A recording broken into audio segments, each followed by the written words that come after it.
Okay, so we're at the top of the hour and people will trickle in as they can. So welcome to today's event and the CHEER webinar on access to clinical trials for children from military connected families. And as we begin, I would like to start with a land acknowledgement, and I invite attendees to put in the chat where they're joining us from today. So CHEER is housed at the Queen's University, which is situated on traditional Anishinaabe and Haudenosaunee territory. To acknowledge this traditional territory is to recognise its longer history, one predating the establishment of the earliest European colonies. It is also to acknowledge the territory's significance for the Indigenous peoples who live and continue to live upon it, peoples whose practices and spiritualities are tied to the land and continue to develop in relationship to the territory and its other inhabitants today. Kingston Indigenous community continues to reflect the area's Anishinaabe and Haudenosaunee roots. There's also a significant Métis community, and there are First Peoples from other nations across Turtle Island present here today. I would also like to start off by saying thanking Video Conference Services at Smith School of Business for providing the platform and technology that we're using today, and to Jason Miller for supporting this event.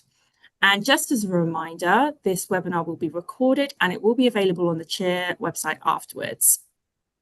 And for those of you who may not know about the CHEER project or would like to learn more, the Canadian Collaboration for Child Health, Efficiency and Excellence in the Ethics Review of Research, CHEER, is a Canada-wide initiative on a mission to improve child health by streamlining research ethics review for child health research. CHEER is led by Clinical Trials Ontario and MyCern in partnership with Queen's University Faculty of Health Sciences Office for Professional Development and Educational Scholarship, and investigators and collaborators across the country. CHEER is a CIHR grant-funded project, and as part of that project, we have an education component that aims to provide educational opportunity to researchers, administrators, REBs, patients, and families to support high-quality and efficient REB reviews across the country. You can find us online at cheerchildhealth.ca. Now it is my great pleasure to introduce today's speakers. Joining us is Nora Spinks and Dr. Susan Docherty-Skippen. Nora Spinks is the CEO of Work-Life Harmony, a consulting and activation firm that expedites research to practice. She is an advisor to the Garnet Families Network at Queen's University, co-chairs the Ministry of Veterans Affairs Family Advisory Group, and has informed policies and programs for military and veteran families in Canada and the US since 2012. Susan Docherty-Skippen, PhD, is a knowledge translation specialist at the Canadian Institute for Military and Veteran Health Research at Queen's University, where she advances the mobilization and evidence to inform policy, practice, and education in military, veteran, and family health.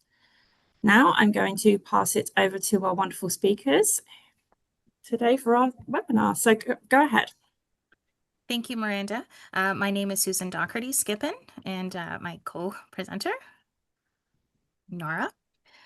This session focuses on children and youth from Canadian military and veteran families, often referred to as military-connected children. Together, we'll explore who these children are and why their experiences are unique, and how these experiences affect their health and participation in research.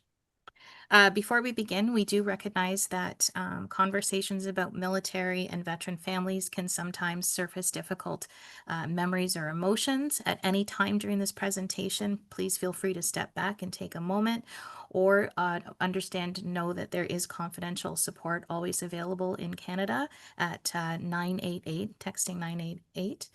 We'd also like to acknowledge that all photos used in this presentation are sourced from open access internet content and are for illustrative purposes only. They do not depict or reflect specific families or situations considered. Thank you, Miranda, for doing the land acknowledgement. And I'll turn it over to Nora to talk about our rules of engagement. So we're going to be using some interactive tools. You're going to need to open up your chat box. So if you go down to the bottom of your screen, you'll see the three dots. You want to click on that. You need to see your chat box open. So I'll give you a second to do that. And then what we're going to be doing is asking you a series of questions to get to know you. And in order to make this confidential, we're going to ask you to go in and change your name in the participants list. So find yourself on the participants list, hover over your name, and you'll see a button pops up. It says mute and then 3 dots. Click on the 3 dots and it'll say rename. Go in and rename your name. So whatever you put, can be anything. You can pick your favorite book author. You can pick a number, doesn't matter. So just go in and change your name. When we're doing the recording, the only thing that gets recorded are the speakers and the screen. So you don't have to worry about anybody seeing your input. It's only those of us who are here that will see it. I'm going to ask that you all turn off your cameras at this point, and we're going to open up the cameras again at the end when we're engaging in conversation. So everything that we're doing here is evidence-based. We do have some references and resources at the end of the presentation. If there's anything that we mention that we are not yet, that we have not included, please feel free to reach out to us and we will provide whatever additional information you need post-event. And when you're in chat, if there's a question as we are going along, please feel free to stick it in chat and we will either deal with them as we go at the end, or if we don't get to it, we'll respond to it after the fact. So has everybody got their chats open? If you're having trouble with your chat, just let us know and we can assist you. So you can do that by raising your hand, and you can raise your hand by opening up the bar at the bottom of your screen, and the it says react. And if there's a little heart, you click on react. You can also give us reactions, but within there is a button and you can raise your hand. So if you just want to test out your chat, just put in thumbs up, I'm here, all good. Everybody's good? All right, Susan, back to you. So on a scale of 1 to 5, where 5 equals none and 1 equals none and 5 equals high, how familiar are you with Canadian military families? What I can do is I can read out the answers. So we have a variety, Norma. So we have a 4, a 5, a 5, a 5, a 1, a 2, a 2, a 3, a 3, 5, 4, 2, 3, 3. So people are 4, 3. So nobody's scored on a 1, but we do have a few 2s and 3s. Great, thank you. The reality is most people across Canada have very, very little knowledge, awareness, or understanding of the military unless you are from a military-connected family. So we have another question for you. We'll see if this one will work. So are you military connected? Yes, no. In the chat, you can put either a W or an N or write out the whole word. So we've got a lot of military connected.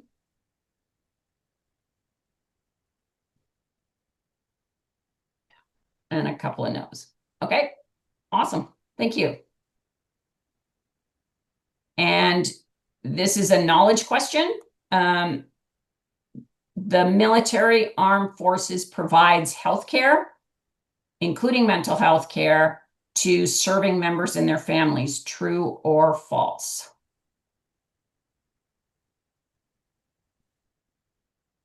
This is the way it's supposed to work. Mm-hmm. So it's almost split there. I'd like to go back, Nora, now that the interaction is working, if that's okay, just on a scale of 1 to 5, if that's all right, just to see how familiar everybody is, and then we can jump to back. Okay. So if I can ask you again, on a scale of 1 to 5, 1 being none and 5 being high, how familiar are you with Canadian military families? There, this is interesting. Now it's working. Yes. Yeah, and feel free to change. If you change your answer, it'll change it in the totals. Yeah, that's good to know. Awesome. So All a right. pretty good spread sort of in the middle and a couple at the top. Okay. And then the last question. Can is you on just our- go back one? Sorry. Yeah.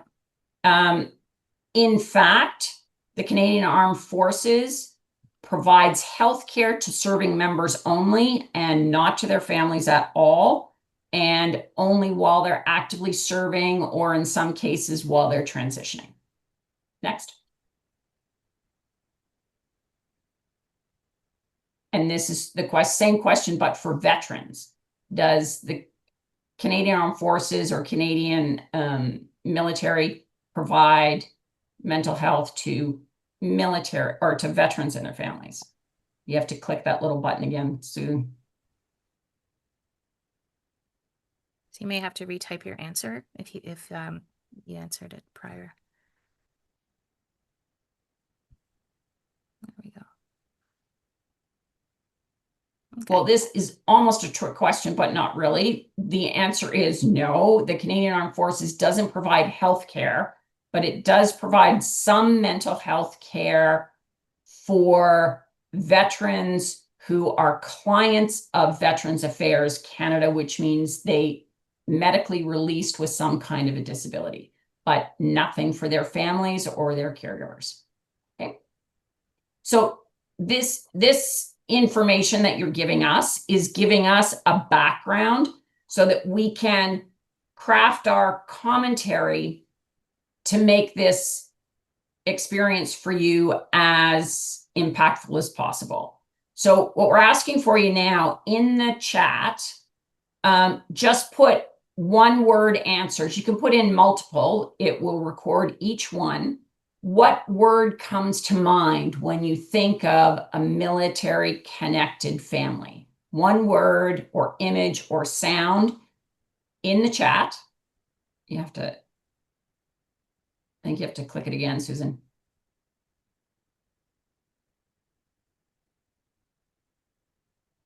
And if the word is repeated, the words are going to get bigger. It's like a typical word cloud. And you can put in multiple words too, Yeah, right? you can put in multiple words until we tell you to stop.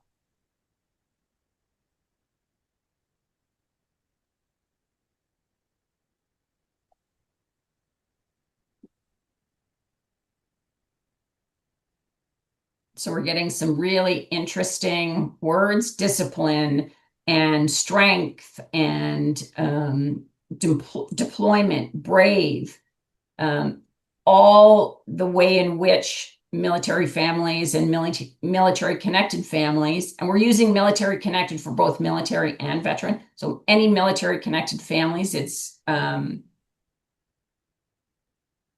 they are resilient, they are strong, they are resourceful, and they can be lonely and disconnected, sense of family. Awesome. So we'll just give you a couple more seconds to put in your last word, and then we'll move on to the next.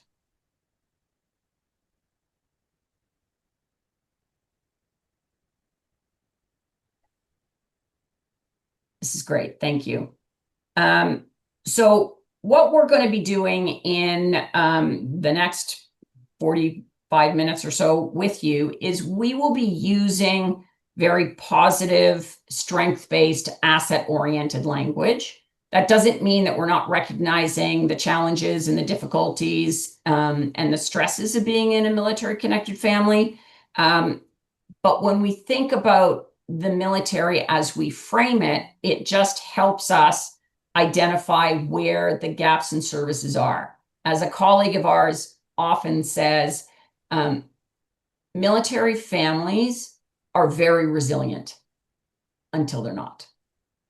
And they can remain resilient for longer if they have access to the resources, tools, and supports in the community that they need in order to remain resilient or to return to resiliency after they receive that support.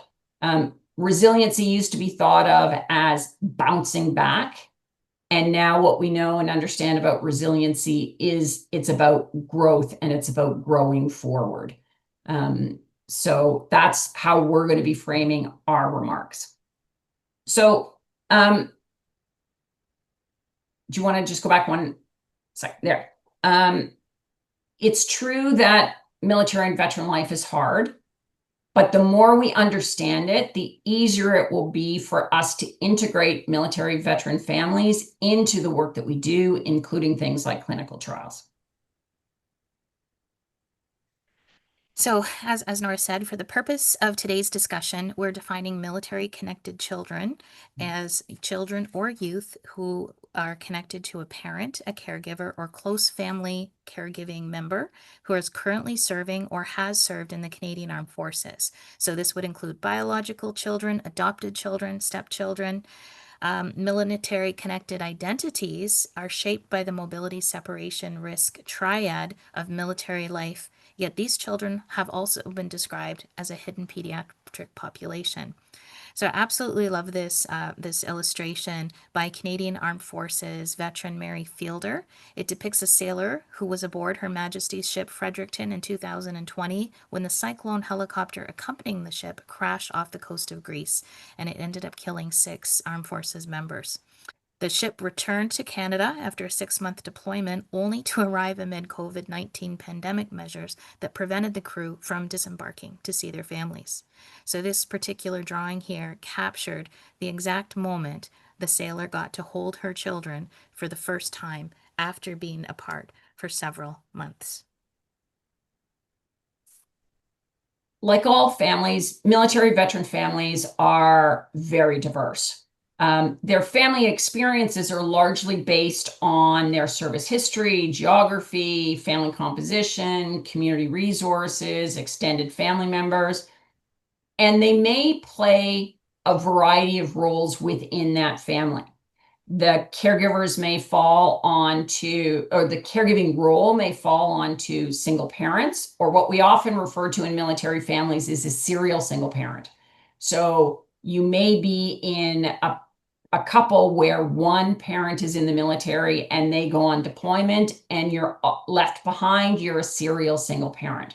You might have 2 parents who are dual serving and they may go out at the same or different times, and either the child then goes to live with another military family or they go out and live with grandparents or another extended family. Caregiving roles may also include young carers caring for the parents or the grandparents. So it may be reciprocal. Either way, it's very complex. There is an increased likelihood of military families separating and divorcing than the general population, and a greater likelihood that they will be in a second family. So forming a second family is also more common in military connected families. Go ahead. So first, we wanted to give you a bit of an overview about the Canadian Armed Forces. So currently, there's about 64,000 regular forces and about 27,000 reserve force members. 75% of married couples have children. In 2021, this equaled to about over 345,000 military families in Canada, with approximately 15.5% of those in active serving families. Within families with active serving members, over 36% were families with single parents. Although some families may live on bases or near bases, many, particular reserve force families, reside in civilian communities scattered across the country. Relocations often involve crossing provincial or territory boundaries, which complicates health service access. So very different, unlike the United States, where military-connected families do have comprehensive and dedicated healthcare systems. Canadian military families rely on the same public health system as civilian peers. So this means that families must repeatedly rebuild care networks with every move. Now, you'll notice that we talk about 2021. 2021 was when Statistics Canada added the veteran identifier and specific questions in the census for military experience. That's going to change slightly again in 2026. It's now, those questions are only going to be on the short or the long census, not the short one. 2021, it was in both. So you won't see a lot of longitudinal data from the census because of that. But let me get back to Canadian families. You may have heard the term, I'm a military brat. I come from a military family. You don't often hear somebody say, I come from an engineering family, or I come from a carpenter family. Your parent is a carpenter or an engineer or a farmer. The identity as a military family started as the Canadian military formed and lasted up to around the 1970s, where when you were part of a military family, you lived on base, it was isolated, it was separate, it was segregated, and those families had a community of like-minded, shared experience families. If you got moved, you basically went from the same house you were in on one base to exactly the same floor plan on another base, and they unpacked for you and your clothes were in the same place at the same time. In the early 80s, the shift began where women were in the paid labor force, who were still largely the trailing spouse, and they were working in the community, and people started moving off base when they had families. And they were able to buy homes and to build equity, and it started to move away from, I'm a military brat. Now, military brat used to be like a badge of honor. Originally, back in the late 1800s, brat meant British Regiment Attached Traveler. And post-war, it was reframed as born, raised, and transferred somewhere. That was part of the shifting of identity. Now we're seeing more people are living off base, slightly over 85% are now living off base. And now kids are in military households are more likely to say, my mom's in the military, my dad's in the Navy, as opposed to I'm an Army brat. So we've seen a big shift in a relatively short period of time. So to understand parental absences, we need to first of all situate in the reality of Canadian Armed Forces operational commitments. So currently there's over 4,000 Armed Force members who are deployed abroad at any given time. And this is a current map of Canadian operational deployment across geography. So although these numbers demonstrate the scope of Canada's global presence, absence in military family is not only about deployment overseas. Canadian Armed Forces members also take part in domestic training as well as operations that may last weeks or even months. So for children, the impact is often the same: disrupted routines, shifting household roles, and increased stress. Repeated separations, as Norma has says, whether they're due to training or they're due to missions, it does create ongoing challenges for children. So recognizing this helps kind of broaden the conversation. Parental absence must be considered both in deployment and training contexts. So both shape family life, and both are really central themes in military-connected children's health and well-being. And because of those separations and because of the frequent moves, military children do grow up with some very distinctive opportunities for learning and skills development, independence, able to make friends, pack up their rooms, move across the country.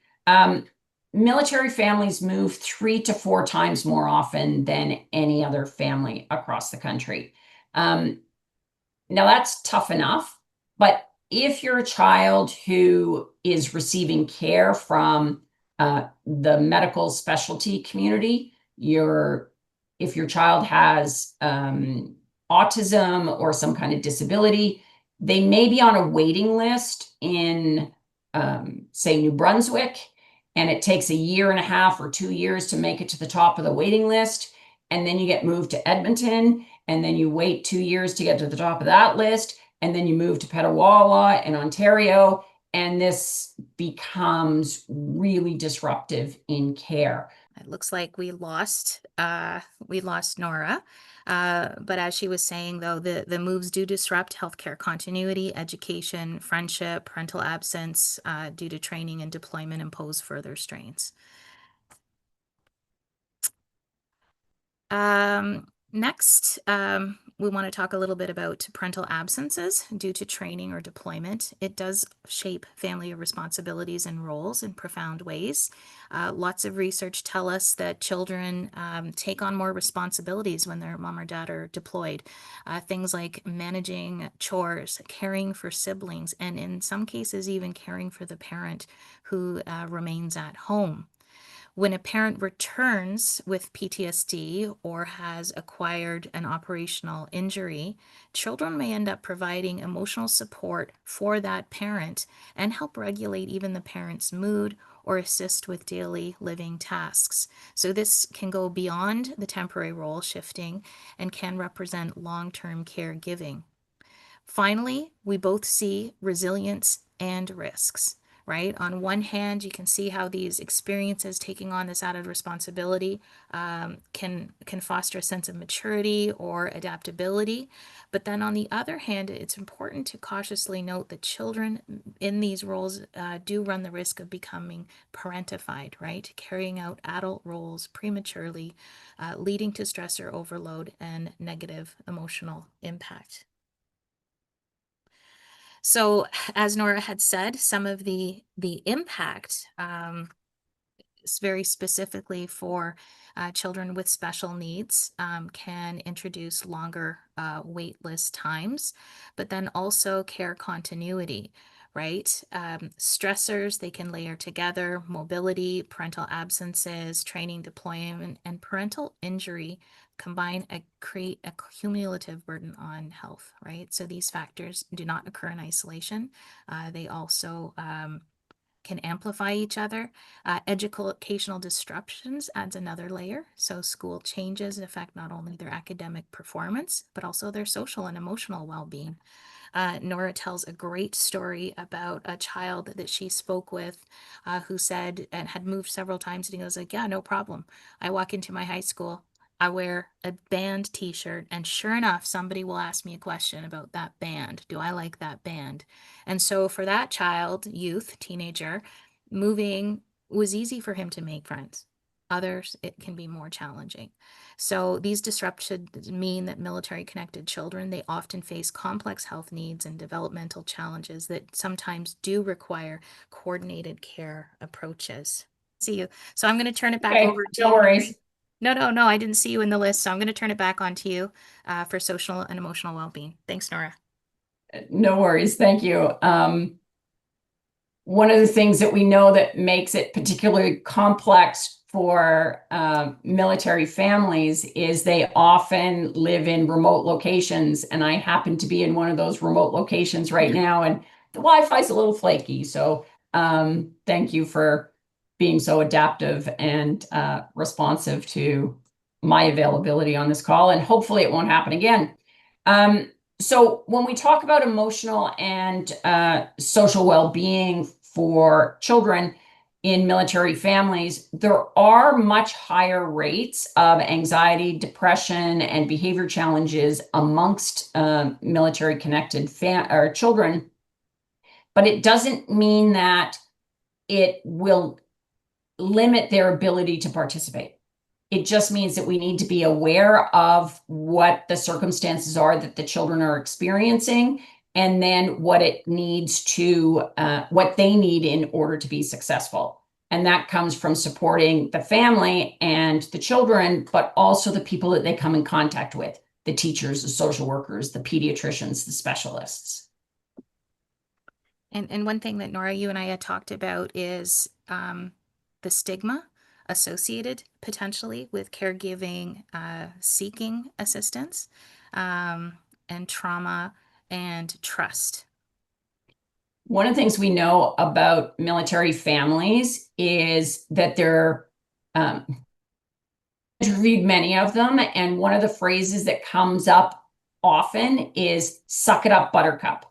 So you don't ask for help, you don't seek help, you just take on the responsibilities and you do whatever it takes to put one foot in front of the other and move to the new location and look after your kids. And it's not always natural for people in military families to raise their hand and say, "I need help." And even if it's offered, some of them will also say, "It's okay, I don't need it." And it comes from this sense of pride and energy and commitment to, we can do this, we can get through this. So you may encounter some of that if you're working with military families.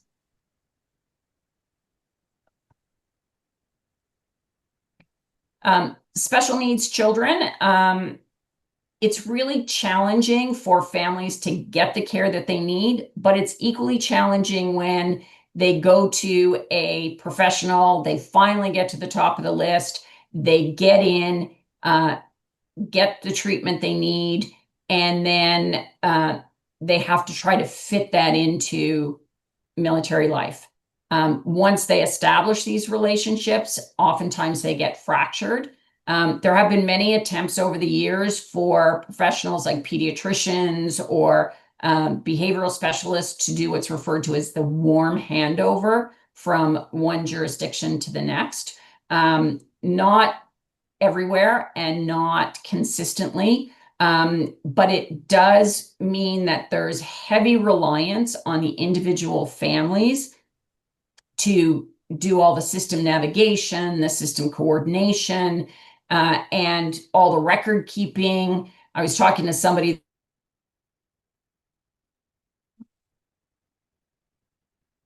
I think Nora's frozen again. But yeah, no, this is a challenge. When I was a clinical research associate at McMaster, we had clinical trials with children who had severe rheumatism. There's very few pediatric rheumatologists across Canada. So if you have a child with special needs and you're accessing health services, it would make it difficulty, not just only to continue the service, but consider participating in research. So navigating the healthcare system presents a burden to caregivers who would also often be that single parent living at home while their partner is deployed. Provincial health system fragmentation does create unique inequities, right? Each move means new eligibility roles, new service structures and wait lists, as Nora had said. But parents spend an enormous amount of time and energy renegotiating these supports. So repeating histories and reestablishing care. Sorry, Vicki, I see that you have your hand up. Would you like to share? Sorry, I was just going to raise one. Sorry, I'm actually a military veteran, and I was just going to raise one of the problems with the navigating of the system. Also have a child with autism, so some of the things that you've referenced are things that have happened to my family. But the other key thing to understand as well is that sometimes members of the military have not been in the provincial systems, particularly the provincial systems that they live in. So now they are so used to getting their military system healthcare, and now they have to maneuver through the province, something they don't belong to and they've never personally experienced. That's a really good point. Thank you, Vicki. Yeah, it would be challenging. So this advocacy burden, it increases, right? Parents can get burnt out, and burnt out caregivers, right? It does affect not only the family well-being, but also children's access to opportunities, both for care, but to participate in research. So research shows that many clinicians also are unfamiliar with some of the stressors of military life. And without having that military cultural competence, clinicians may underestimate the impact of absences, mobility, service-related injuries, and illness. So I'll just quickly talk to this this art image, and then Vicki, if you'd like to share any more comments, that would be really welcomed. But this art is titled Resiliency Fish. It was created by military spouse Rachel Dunleavy. Basically, the line work is drawn blind with her non-dominant hand, and then she traces through in colors with her dominant hand. The poem underneath the art says, As tears washed down the ugly deep-sea fish's face, she was glad she lived in the salty sea where tears are invisible, and nobody knows the depths of her pain and the energy it takes to keep her light shining so bright. Did anyone have any comments to share? We can move on to the next slide then. So Nora? keeping all of this in mind, it's really important that you maintain a degree of flexibility in your study design, that you recognize the unique characteristics of the lifestyle, and remain culturally competent when you're recruiting people, when you're building networks, when you're reaching out to include military families in your study. So now we really want to turn it over for you to think about. We'd like to present 2 case studies. And as we walk through these case studies, we invite you to reflect on the questions that follow. So this first study looks at Liam, age 7. So Liam's father, a veteran, died by suicide when Liam was just a toddler.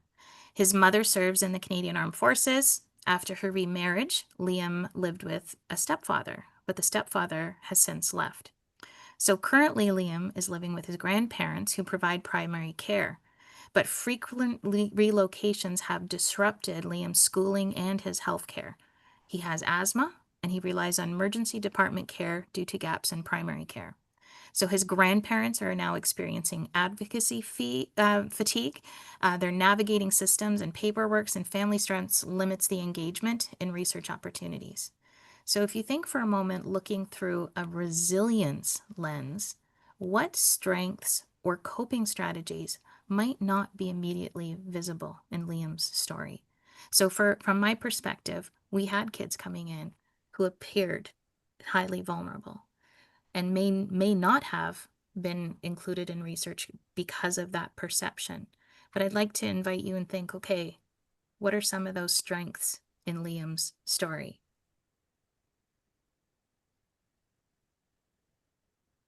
Next, Nora, you can talk about Emma.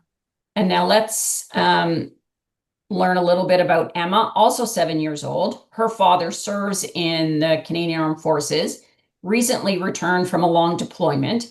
During his absence, Emma took on household responsibilities and supported her younger brother with schoolwork. When Emma's father came home, he was managing a service-related injury that required physical rehabilitation. Emma now plays an important role in encouraging him, motivating him to stay engaged in his rehab, and providing emotional support. Although research shows that relocations disrupt friendships, Emma demonstrates adaptability by quickly building new peer networks. Strong family cohesion help buffer stress, but children in Emma's situation may drift into parentification, where the children start playing a parenting role towards the parent when responsibilities exceed their developmental stage.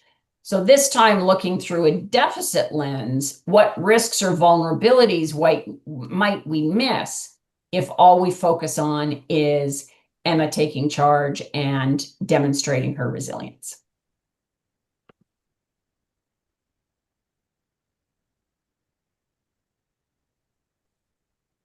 So now that we've walked through the 2 case studies, one framed with deficit only and one through a resilience lens, together they remind us that military-connected children are both vulnerable and resilient, that their lives are shaped by mobility, parental absence, and caregiver stress, but they also can adapt, take on responsibilities, and support the family.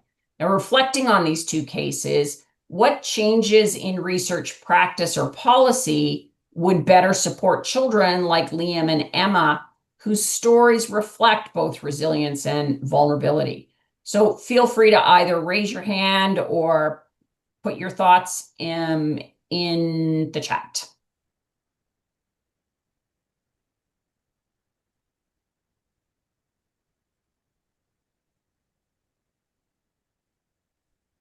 So we now want to focus on clinical practice. Can we just go to the next one? So improving outcomes for military connected children requires coordination in clinical care, practice, research practice, and policy. Clinicians can routinely ask about military affiliation at intake, so children are visible in the health system. Some hospitals and specialty areas are now asking the military connected question as part of intake, but it's still pretty rare. That the clinician should anticipate relocations and proactively plan should that occur during the trial. Not all families get much notice when they're being posted. Posting tends to happen, generally speaking, in June, July, but not always. Addressing confidentiality concerns directly is also key when you're recruiting and building trust with military families. There's a great resource in most areas where there are bases or wings where military families sort of cluster around, and that's the Military Family Resource Centers. They're a valuable resource, and we'll put some links later on in the PowerPoint.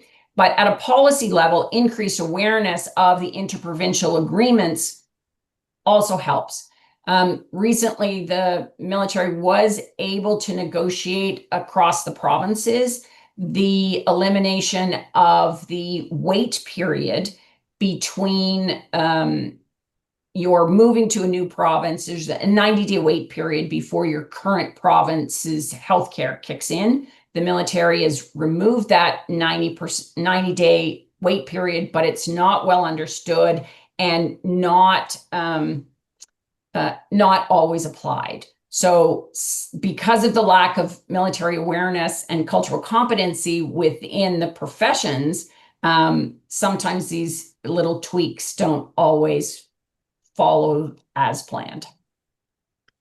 Nora, I just wanted to share a comment that someone had put in the chat. So confidentiality is not just about stigma concerns, but also the potential of a career limitation. And that is really a real thing to consider. You're in your forces, you have to be operationally ready to deploy at all times. That requires a heightened level of fitness, and injuries are not part of that program. If you're injured, you're not able to perform, then you're medically released. So you do have a cultural mindset where illnesses are not welcomed, spilling over into children as well. Also, if there are parents who are coping with mental health challenges, post-traumatic stress disorder, some of the behaviors and reactions may be could be talking of violence and whatnot, right? So parents would be very cautious of having their children share potentially personal information about that family. And you'll notice in the slides, there are a number of researchers' names that you'll see repeated. This is an area of study that is relatively new in this kind of concentration. And because of places like the Canadian Institute for Military Veteran Health Research, we've been building the cadre of researchers who are specializing in this. And so it provides us with a lot of information right now. But you'll notice the same names are sort of coming up again and again. We've still got a lot of content to get through, so we're going to go through this over the next 5 minutes and just keep those comments coming in the chat. And anything you want to add or anything you want to ask, just keep going. But we are going to engage you in another exercise in a minute. But Susan, back to you. Sure. Sorry. So really our key messages and takeaway for you is recognizing both resilience and vulnerability. And I think that's really key. While military connected families and children adapt remarkably well to stressors, they also face significant risks to their health and their development.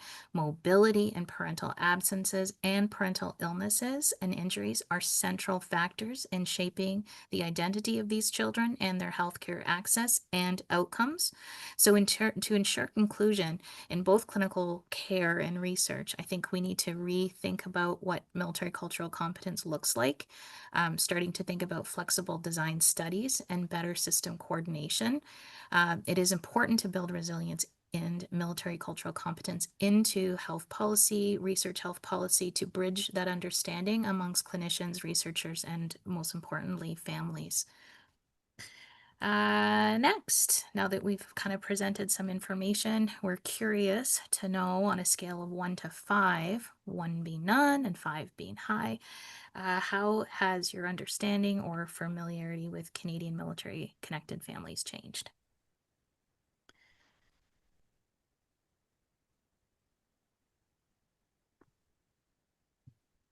People change it, so it's good. We had seen some none before, now we see some almost half of them have you have higher. Some of the resources, and after this presentation we're going to follow up with Miranda to provide you with links to these resources. My colleague Amy Doyle at the Canadian Institute for Military Veteran Health Research has been leading a project to develop Canadian adaptations of evidence-informed children's books.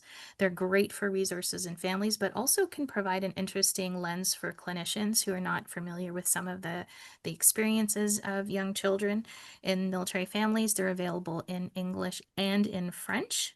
That's on our website, and there are 4 done and 4 more in development. And the Canadian Family Morale and Welfare Service and Military Family Services, MFS, has developed a guide to working with military connected children and youth. It was recently updated. It's available on their site, and it provides you with some of the cultural competency you need, understanding the language, the acronyms. There are a lot of acronyms or a lot of code words, and the more familiar you are with those, the easier it is to integrate military families into your work. And the cultural competency also helps to reduce the stress it's put on families when they feel they have to explain everything so that you can provide the care to their children or include them in your studies. They spend a lot of time and effort and emotional energy trying to teach you or educate you. Using this guide gives you at least a small step up, so it takes some pressure off those families. There's also been some work done recently by the Canadian Pediatric Society. They have a statement on special considerations for caring for children and youth that's available on their site. Vicky, you want to add something? You're muted, Vicky. Sorry, I soon have to go, and I just wanted to add just like 3 points actually. One, when you were talking about family being away from their parents, or in that the IR wasn't there, so sometimes one parent's posted to Ottawa, one parent's posted to Kingston, so that is also one that has an impact that should be included. As well, there is also an artifact that might be helpful to understand the family dynamics, and that's actually called a family support plan. Today being September 11th, and and the anniversary of that, military members on that day that were going to stay at work and not go home that day would have activated their family support plan so that someone was there to take care of their child while they were working, and that's what that's for. The other thing too, I also commend this idea of seeing the coexistence of weaknesses and strengths that children are experiencing, and wonder if thinking of things as a system and how it can be destabilized and restabilized may be a helpful framework. Just as an example, often that system's working because they have access to a certain person or a certain activity. And once that activity or person is removed, all of a sudden they start to go into a destabilized kind of state. Anyway, those are just a couple of observations. Great presentation, and thank you for letting me participate. Thanks, Thank you Vicky. so much. Thank you so much. Vicky mentioned an IR. An IR is imposed restrictions, which is where the family splits and lives in 2 different locations. Sorry, go ahead.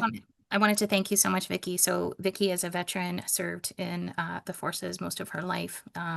She's somebody that I am proud to know who served in our military. A very strong advocate, mentor, and brilliant PhD scholar as well. So thank you, Vicki.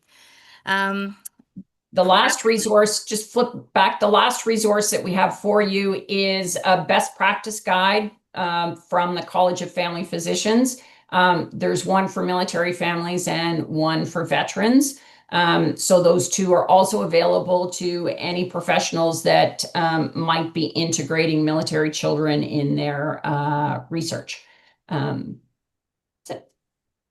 And then some of the references that we used in our presentation, all Canadian references for which you can share.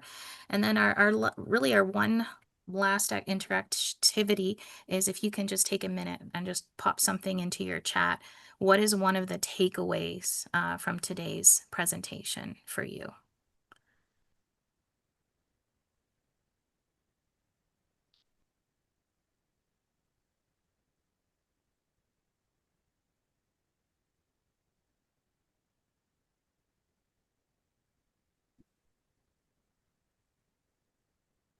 More advocacy for military connected families needed.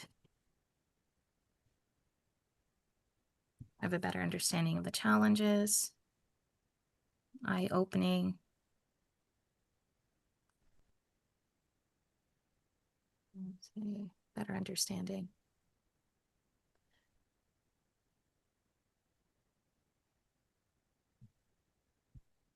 Not has much changed in the last 40 years with health professionals. Need to protect. Well, I think there has been a lot of change in the last, particularly in the last 10 or 15 years. There's been a lot of change.